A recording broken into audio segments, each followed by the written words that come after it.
Cara, foi uma coisa até engraçada, né, eu ficava tradicionalmente de recuperação sempre, né, em matemática, física e química, assim, essas matérias exatas e tal, sempre ficava de recuperação.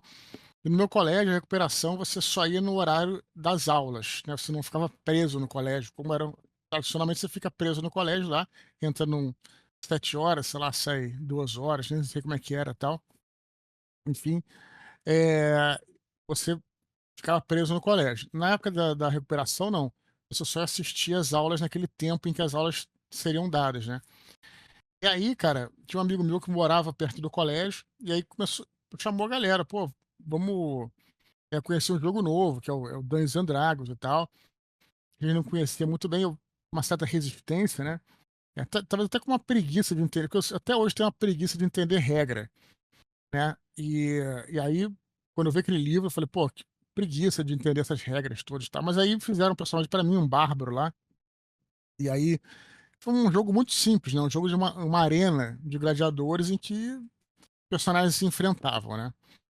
É até engraçado que esse dia eu até morri com esse personagem, né. E aí, eh, beleza, fiquei: "Pô, mas que jogo chato, né".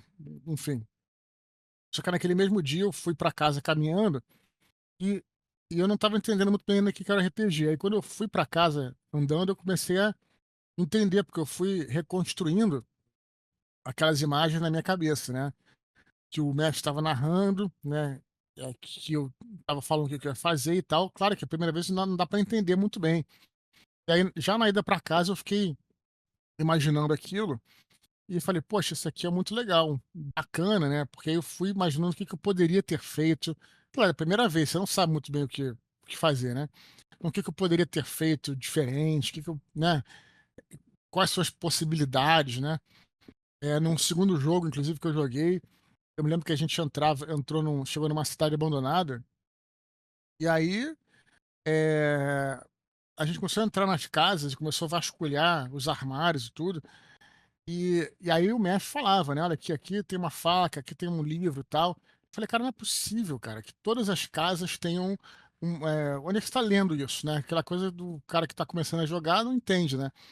"Onde é que você tá lendo isso? Tá todas as gavetas de todas as casas estão escritos no livro". Não, aí eu comecei a entender aos pouquinhos que era a improvisação do mestre e tal, quer dizer, é difícil, né, um jogo meio disruptivo para quem não, você explicar o que é o RPG para quem nunca jogou é muito difícil.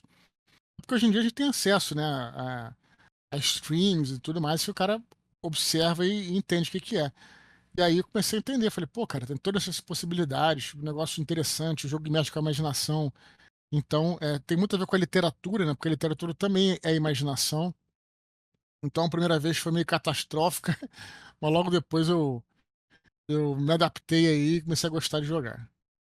Nós convidamos Eduardo Spor para bater um papo sobre RPG e como jogar RPG influenciou na sua vida e na sua vivência. E esse vídeo é um pequeno recorte da conversa que tivemos com ele. A conversa completa vai ao ar no Spotify dia 3 de fevereiro. Mas se você preferir assistir, vai ser lançado no YouTube no dia 6 de fevereiro. Até lá, se inscreva no canal, deixa o like no vídeo e acompanhe o conteúdo para que possamos trazer mais pessoas para conversar e até para jogar RPG com a gente. Abraços e até amanhã.